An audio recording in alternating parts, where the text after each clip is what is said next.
Robert Gilbert's cigar fell from his lips. He had ordered 23 executions that year without hesitation. He had crushed rival families, burned down witnesses' homes, and earned his reputation as the man who felt nothing. But now, staring at the woman wiping down his mahogany desk, he couldn't move. The new maid was dusting the whiskey decanters in his private office. Nothing unusual, except for the ring on her finger. Not silver, not platinum. Just a crude copper wire twisted around a chipped piece of blue glass. A ring he had made with his own hands 20 years ago in a freezing orphanage basement for a girl he had sworn to marry. Robert Gilbert controlled half the city's underground operations. His mansion sat behind iron gates and armed guards. His name made grown men look at the floor. And his kill count exceeded what most street thugs could imagine in 10 lifetimes. Yet he couldn't close his eyes. Every night he sat in his leather chair, surrounded by cigar smoke and the distant sound of his own heartbeat, staring at security monitors until sunrise bled through the bulletproof windows. His consigliere prescribed bourbon. His accountant suggested a vacation. Nothing worked. Distance. That was what Robert needed. Distance from everyone who might see the cracks in his armor, from anyone who might remember the terrified boy he used to be. That was why he had dismissed his entire household staff 2 weeks ago. One of them had looked at him with something like pity. He never found out which one, so he eliminated all of them. His right-hand man, a scarred enforcer named Marco, had presented him with a stack of references for a new live-in maid.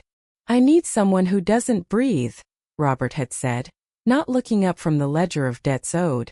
"Someone who won't speak, won't remember my face, won't ask where the blood on the carpet came from. Someone who doesn't exist." Marco had found exactly that. Faith Park, 34 years old, 12 years of experience working for the city's most dangerous families. Not a single question in her employment history, not a single employer who could describe her voice. Perfect. Faith arrived on a Thursday evening carrying a worn suitcase and wearing a faded black dress. Robert didn't acknowledge her. He had Marco show her to the staff room in the East Wing and list the rules. No eye contact unless ordered. No presence in rooms he occupied. No personal belongings in shared spaces. She nodded once and began working. For the first 5 days, Robert barely registered her existence. She moved through his mansion like smoke, cleaning blood from tile floors he thought were stained permanently, organizing weapons caches he had forgotten existed. He would enter a room and find it altered, though he could never identify exactly what had shifted. The shadows seemed less accusatory somehow. The air carried a scent he couldn't place but found strangely familiar. His meals appeared at exact times, simple dishes that reminded him of something buried deep. On the 6th night, Robert Gilbert dreamed of St. Catherine's Orphanage for the first time in 15 years. "If you're listening right now, help me prove something wrong. My mother said I wouldn't even reach 2,000 subscribers, but I believe stories like this deserve to be heard. Help me show her that these tales matter. Please subscribe to 2,000 and let's keep breathing life into stories that were never meant to stay silent." Now let's continue. Robert Gilbert learned 3 things before his 18th birthday. How to kill without hesitation, how to profit from fear, and how to forget the name Bobby Martinez ever existed. The orphanage burned down 6 months after he left. He read about it in a newspaper while counting his first real money, blood money from a protection racket in Chinatown. 16 children died. He felt nothing. By then, the Moretti family had already carved out the weakness in his chest and replaced it with something colder. 20 years later, Robert owned what fear could buy. A mansion with 17 rooms he never entered. A garage full of cars he never drove. A network of soldiers who would put bullets in their own mothers if he gave the order. He sat at the head of a table where men twice his age called him sir, and meant it. The city's underworld had a simple structure. The 5 families controlled everything, and Robert controlled the families. He had built his reputation on a foundation of very public violence. When the Russians tried to move product through his territory, he sent their lieutenant back to Moscow in 7 different packages. When a corrupt councilman tried to blackmail him, Robert walked into City Hall at noon and broke the man's jaw with a brass-knuckled fist in front of 20 witnesses. No charges were ever filed. His mansion reflected the man he had become. Dark wood. Darker secrets. Security cameras in every hallway, panic rooms behind every bookshelf, and a basement no one mentioned. The walls smelled like expensive tobacco and cheaper cologne, like gun oil and older blood that never quite washed out of grout. He trusted exactly two people. Marco, who had scars on his scars and kept Robert's secrets like religion, and his accountant, a nervous wreck named Chun who never asked why the monthly expenses included disposal fees. Robert had gone through 19 household staff members in 3 years. They always disappointed him. They talked. They stared. They tried to humanize him with small talk about weather or sports or weekend plans, as if he was someone who had weekends. The last maid had made the mistake of asking about the framed photograph on his desk, the only photograph in the entire house. He fired her before she finished the question. "Find me someone who doesn't see me," he told Marco, lighting his 4th cigar of the morning. "Someone who cleans the blood and doesn't wonder whose it was." Marco returned 2 days later with a thin folder. Faith Park. No family, no friends, no social media. Work, go home, repeat. Previous employers say she's efficient and invisible. Does she talk? Only when spoken to. Does she ask questions? Never. Robert didn't look up from his ledger. Hire her. Faith Park walked through his door on a Thursday, and Robert Gilbert's carefully constructed empire began its countdown to demolition. Faith Park moved through Robert's mansion like she understood the architecture of violence. She never flinched at the stains, never paused at the bullet holes poorly plastered over in the east corridor, never asked why 3 rooms remained permanently locked. Robert watched her sometimes on the security feeds while pretending to review shipment manifests. She had a way of making herself small, of occupying space without claiming it. Her hands were always busy, dusting, scrubbing, organizing, but her face remained carefully blank. Perfect. On her 9th night, Robert worked late in his office, reviewing territory maps and drinking scotch that cost more than most people's monthly rent. The city sprawled below his windows like a kingdom he conquered one bloody block at a time. He didn't hear Faith enter. She was already wiping down the bar cart before he registered her presence. "You missed a spot," he said, not looking up. Testing her. He always tested them. "Yes, sir." Her voice was barely a whisper. She moved to the corner bookshelf, reaching up to dust the top row of leather-bound books he'd never read. Purchase for appearance. Like everything else. That's when the light caught it. A glint of blue on her left hand, visible for just a moment as she stretched upward. Robert's hand froze halfway to his cigar. The scotch burned forgotten in his throat. "Stop." Faith's arm lowered immediately. She turned, eyes on the floor, waiting. Robert stood slowly, his chair scraping against hardwood. His heart was doing something it hadn't done in 15 years, racing. "Your hand. Show me your hand." She hesitated for the first time since she'd started working for him. A fraction of a second, but he caught it. Then she extended her left hand, palm down. The ring was crude. Copper wire twisted into 3 loops around a chipped piece of blue glass, the kind you'd find in a garbage pile behind a condemned building. The wire had oxidized green in places. The glass was cloudy with age. It was the ugliest piece of jewelry Robert had ever seen.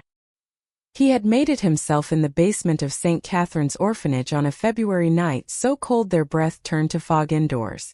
The memory hit him like a bullet he hadn't seen coming. Concrete floors. The smell of mildew and institutional soap. A girl with dark eyes and scared hands sitting across from him in the dim light of a stolen candle. Her name had been Faith Martinez then. She'd been crying because the older kids had stolen her blanket again. "I'll protect you," he promised, slipping the pathetic ring onto her finger. "When we're old enough, we'll leave together. I'll marry you for real." 3 weeks later, Vincent Moretti offered him a different future. Bobby Martinez died that night. Robert Gilbert was born, and he'd never looked back. Until now. Bobby Martinez was 16 years old when Vincent Moretti walked into St. Catherine's wearing a suit that cost more than the entire orphanage's annual budget. The older boys had gathered in the common room, pretending not to stare. Everyone knew who Moretti was. His family owned half the neighborhood, and the other half paid rent to stay alive. He had come looking for potential, he said. Fresh blood. Boys hungry enough to do what needed doing. Bobby had been hungry his entire life. He'd grown up in rooms that smelled like bleach and defeat, sleeping in beds that a dozen other forgotten children had slept in before him. The nuns meant well, but meaning well didn't put food on the table or heat in the radiators. It didn't stop the older kids from stealing. Didn't stop the city from treating them all like trash that hadn't been collected yet. Faith had arrived at St. Catherine's 2 years earlier, small and terrified and speaking in whispers. The older girls had targeted her immediately. Bobby had stepped in without thinking, taken a beating for his trouble, and somehow they'd become each other's only family in a building full of unwanted children. They made plans in the dark. Whispered dreams about running away together, finding jobs, getting married when they were old enough. Stupid plans. Beautiful plans. The kind of plans that kids make when they don't understand how the world actually works. You're smart, Moretti said, studying Bobby with eyes that calculated value like a butcher examining meat. Street smart. I've been watching you. You know how to fight. Know when to fight. That's rare. Bobby's hands were still bruised from the previous night. 3 older boys had cornered Faith in the stairwell. He'd put one of them through a window. I can offer you something better than this, Moretti continued, gesturing at the peeling paint and broken furniture. A real future. Family. Respect. Money. He let the word hang in the air like a promise. All you have to do is prove you're serious.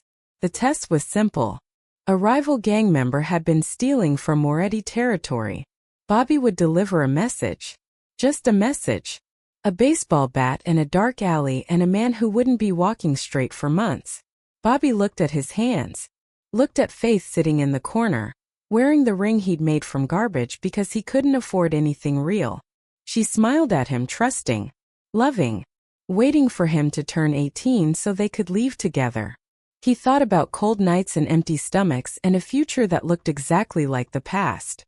He thought about the way Moretti's shoes shined. The way respect sounded when men said his name. When do I start? Bobby asked. Faith's smile faltered. She didn't understand yet. Didn't know that Bobby Martinez was about to die so Robert Gilbert could be born. He never said goodbye. Cowards never do. Robert didn't sleep after he saw the ring. He sat in his office until dawn, smoking cigars that turned to ash between his fingers, staring at the security monitor that showed Faith's room in the staff quarters. She sat on the edge of her narrow bed, hands folded in her lap. The ring caught the lamplight. She wasn't crying, wasn't moving, just sitting there like she'd been waiting 20 years for this exact moment. At 4 a.m. Marco found him still watching. Boss, you need something? Run a background check on Faith Park. Full workup. Every detail. Already did before we hired her. Do it again. Deeper. The file arrived by noon. Robert read it 3 times, each pass revealing what the words didn't say. Faith Martinez had legally changed her name to Faith Park at 18. No marriage records. No children. No social media presence. She'd worked for 12 different wealthy families across the city, always as live-in staff, always with impeccable references that praised her silence. She'd been invisible by choice. Robert pulled up archive security footage from her first week. Watched her dust the photograph on his desk, the only one in the entire mansion. It was a group shot from St. Catherine's, taken by some volunteer photographer trying to prove the orphans could smile. Bobby Martinez stood in the back row, skinny and defiant.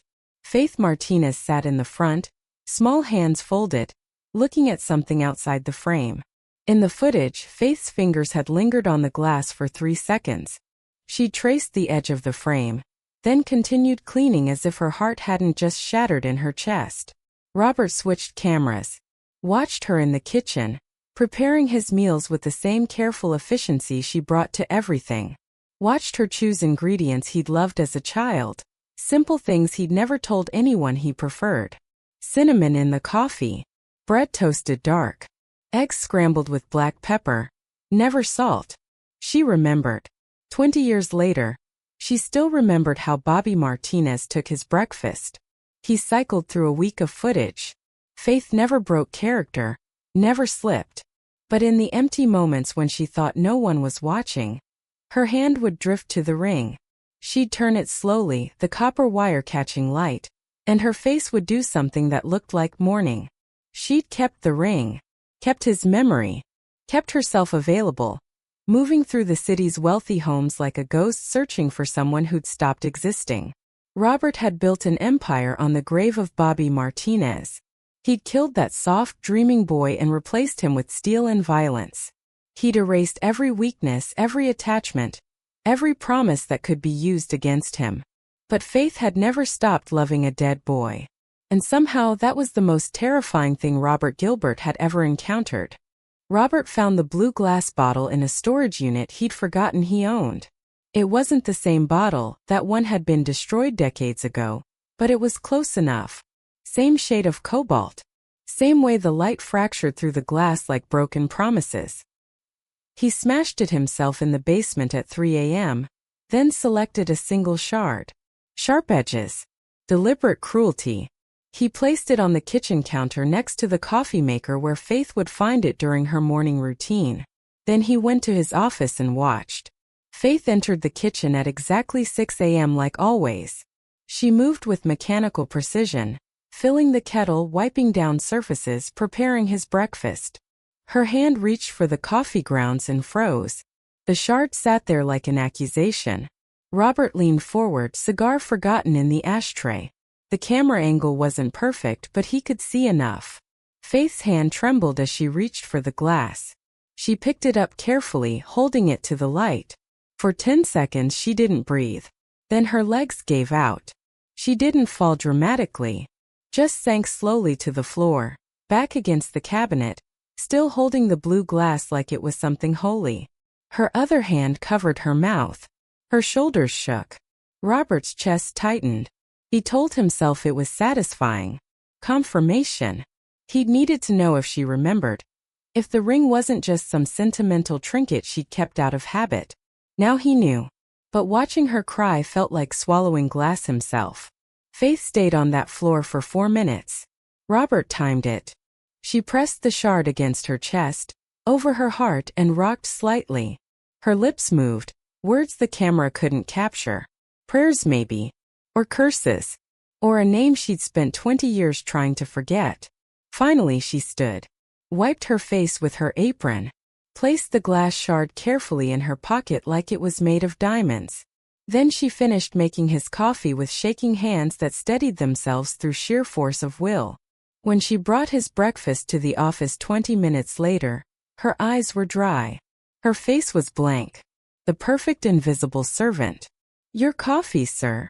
Robert didn't look up from his newspaper. "Put it on the desk."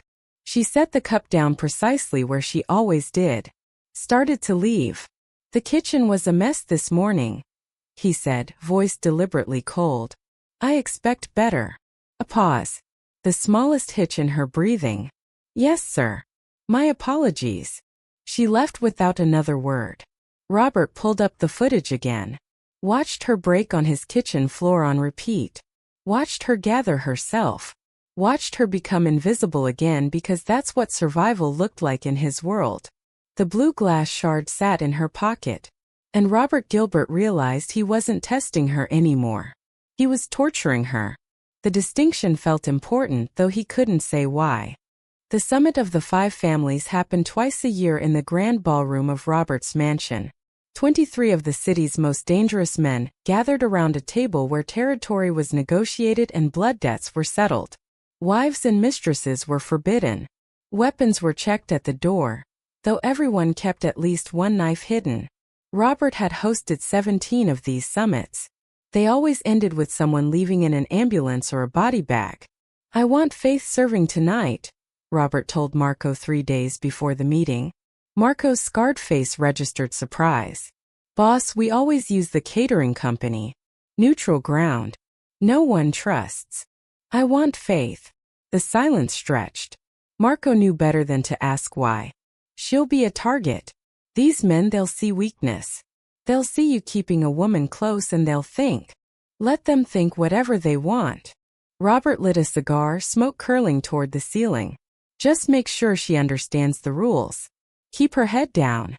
Don't speak unless spoken to. Pour drinks and disappear. Marco left shaking his head. Robert told himself this was a strategy. Faith needed to understand the world he inhabited. The violence that filled the spaces between his heartbeats. She needed to see what Bobby Martinez had become. Maybe then she'd stop looking at him like she was waiting for a ghost to resurface. The night of the summit, Robert dressed in his best suit. Italian silk. Custom tailored. Armor disguised as fashion. He found Faith in the kitchen, wearing a simple black dress and white apron that made her look like she belonged in a different era. The ring was still on her finger. You'll serve tonight, Robert said. Wine, whiskey, whatever they ask for. You don't make eye contact. You don't remember their faces. You don't repeat anything you hear. Understood? Yes, sir. These men are dangerous, Faith. More dangerous than you can imagine. She looked at him then, really looked at him, and something flickered in her eyes that might have been pity. I understand danger, Mr. Gilbert. The families arrived at 8. Moretti, now old and gray but still sharp as a blade. The Russians with their cold smiles. The Irish who drank like they were dying was a sport. The Colombians who spoke in rapid Spanish and counted money in their sleep. And Dante Russo, the youngest Don, who'd built his reputation on creative brutality. Faith moved between them like smoke, filling glasses, clearing plates. Robert watched her from the head of the table, while discussing profit margins and territory disputes. She was perfect. Invisible. Until Dante Russo grabbed her wrist. This one's pretty, Russo said, his voice carrying across the room. Where do you find her, Gilbert? Is she for sale? The table went quiet. Every man present understood what was happening. This was a test. A challenge. Russo was probing for weakness. Robert's hand tightened around his whiskey glass. Faith's eyes met his across the ballroom. And the countdown to war began. Robert set his glass down with controlled precision. Let her go, Russo. Dante Russo smiled, the kind of smile that preceded violence. He was young for a Don, 32 and hungry to prove himself. He'd inherited his father's empire 6 months ago, and had been looking for opportunities to establish dominance ever since. I'm just admiring the help, Gilbert. Russo turned Faith's wrist, examining her hand. What's this? She wearing jewelry while serving. He laughed, a sound like breaking glass. What kind of trash are you letting into your house? Faith tried to pull away. Russo's grip tightened. I said let her go. The room's temperature dropped. Marco shifted position near the door. The other Dons watched with the stillness of predators sensing blood. Or what? Russo stood still holding Faith's wrist. You going soft, Gilbert? Getting sentimental over the help. He grabbed the copper ring with his other hand. This piece of garbage isn't even real jewelry. It's... He yanked it off her finger. The world slowed down. Robert saw the ring arc through the air. Saw it hit the marble floor with a sound like a bell tolling. Saw it skitter across the polished surface and stop near his chair. Faith made a sound. Small, broken, devastating. Robert Gilbert had built his empire on the principle that nothing mattered except power. Family was a weakness. Love was a liability. Sentiment got you killed. For 20 years he'd lived by these rules. For 20 years they kept him alive and untouchable. He looked at the ring on the floor. Then at Faith, whose eyes were filled with tears she refused to let fall. Then at Russo, who was grinning like he'd just won something important. Every man in that room waited to see what Robert would do. The smart play was obvious. Laugh it off, tell Russo to sit down, maybe fire Faith later to prove the point. That's what the old Robert would have done. That's what a real Don would do. Robert pushed back his chair and stood. Then he knelt. The silence was absolute. 23 of the city's most dangerous men watched Robert Gilbert, undisputed king of the underworld, get on his knees and pick up a piece of copper wire and blue glass like it was the most valuable thing in the world. He stood slowly, the ring cradled in his palm, walked to Faith, whose hands were shaking. He took her left hand gently, the first time he'd touched her in 20 years, and slid the ring back onto her finger. "This," Robert said, his voice carrying across the ballroom, "is worth more than everything in this room combined." He turned to face Russo. "You touch something that belongs to her. That means you touch something that belongs to me." Marco moved away from the door, understanding what came next. "We're done here," Robert said. "Everyone out. Except Russo." The old Moretti stood first. "Robert. Out." The families filed out in silence. No one argued. They just witnessed something unprecedented. Robert Gilbert choosing a woman over power. When the door closed, Russo's smile had disappeared. "You just made a mistake," he said. Robert's fist connected with Russo's jaw before the younger man could move. The Don hit the floor hard, blood streaming from his mouth.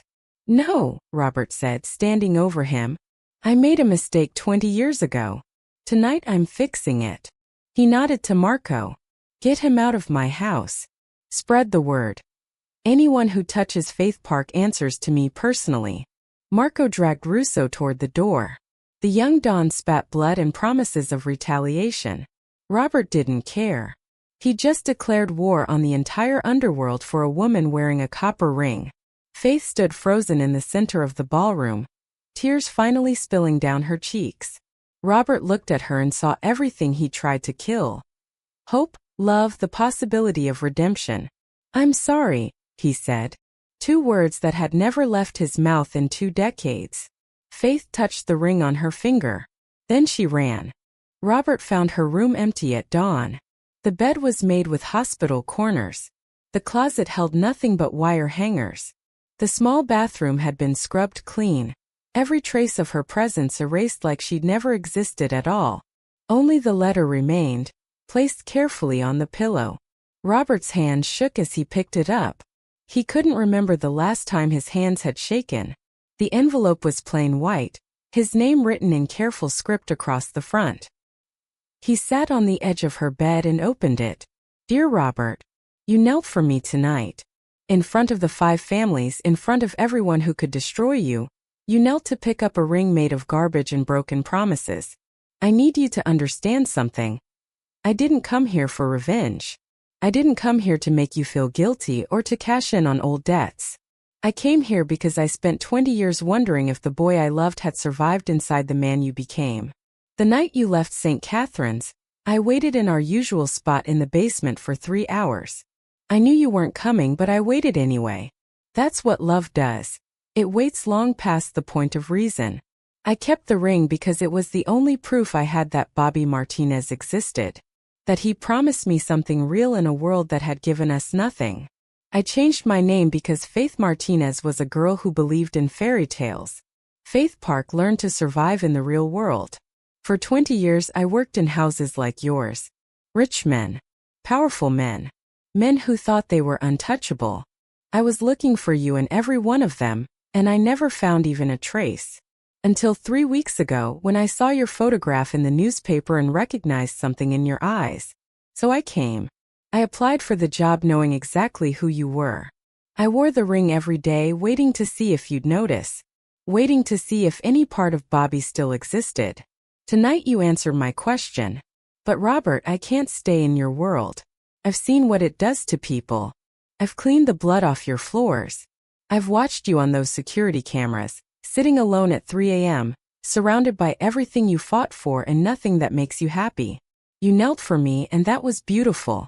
But kneeling isn't enough. You have to stand up and walk away from all of this. Not for me, I released you 20 years ago. For yourself. The boy I loved wanted to protect people. The man you became destroys them. I hope you find a way to reconcile those 2 people. I really do. But I can't watch you try. I'm sorry I ran. Cowards run, and I learned that from the best. Goodbye, Bobby. Faith. Robert read the letter 7 times.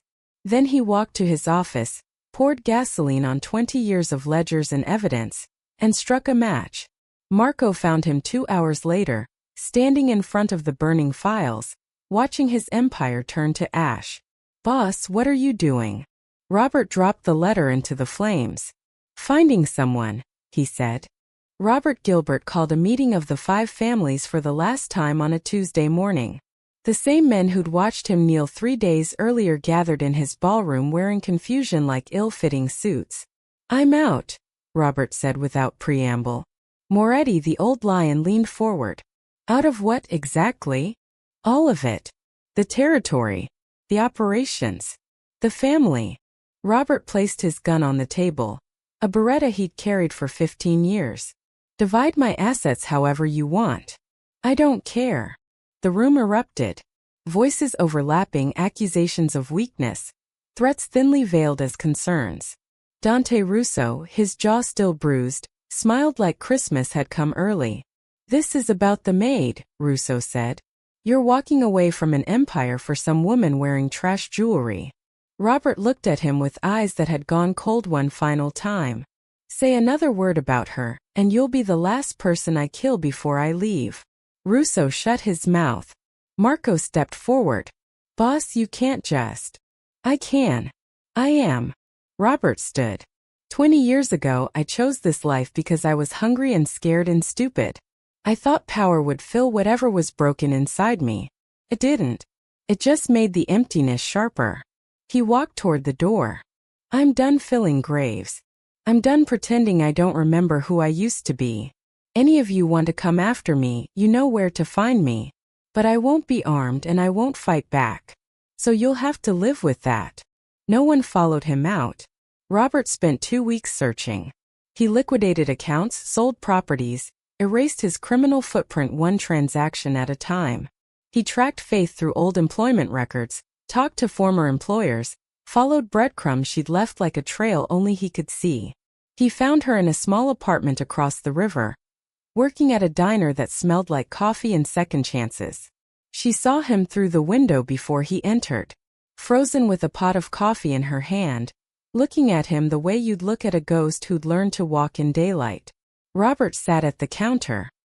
His hands were different now, calloused from 2 weeks of physical labor, scrubbed clean of blood and power. In his pocket was a ring he'd made himself. Real copper this time, polished until it shined. A piece of blue sea glass he'd found on a beach, tumbled smooth by waves and time. "I walked away," he said when Faith finally approached. "I heard." Her voice was careful. "The news says Robert Gilbert disappeared. Some people think you're dead." "Robert Gilbert is dead." He pulled out the ring. "Bobby Martinez is here asking if it's too late." Faith's eyes filled. "Bobby, I told you. I know what you told me. You said kneeling wasn't enough. You were right." He placed the ring on the counter between them. "So I'm standing. No empire. No guns. No past except the one I'm trying to fix. Redemption doesn't work like that. You can't erase 20 years. I'm not trying to erase anything. I'm trying to build something new." He looked at her directly, no security cameras between them, no power imbalance. Just 2 people who'd survived their own choices. "I spent 20 years running from who I was. I'm done running." Faith picked up the ring. "Turn it in the light." The blue glass caught the sun and scattered it across the counter like hope looked when it was tangible. "I have a shift until 5, she said finally. "I'll wait." "Bobby." She said his real name like a prayer. "This won't be easy. You've done terrible things. There are people who'll come looking. Let them look. I'm not hiding anymore." Faith slipped the ring onto her finger next to the copper wire and broken glass. 2 rings. 2 promises. 20 years and a lifetime of consequences between them. "Stay for coffee at least," she said. Robert Bobby smiled for the first time in 2 decades. "I'll stay as long as you'll have me." Outside, the city continued its brutal rhythm. Empires rose and fell. Men killed for power and died for pride. But inside a small diner that smelled like burnt toast and redemption, a boy who'd become a monster learned how to be human again. 1 cup of coffee at a time. Thank you for watching this story to the end. If you enjoyed this story, you will surely love the next one. It is crazier and more intriguing as I can ever imagine. So do check it out. Click on the image showing on your screen right now to watch the next one. Please don't forget to subscribe.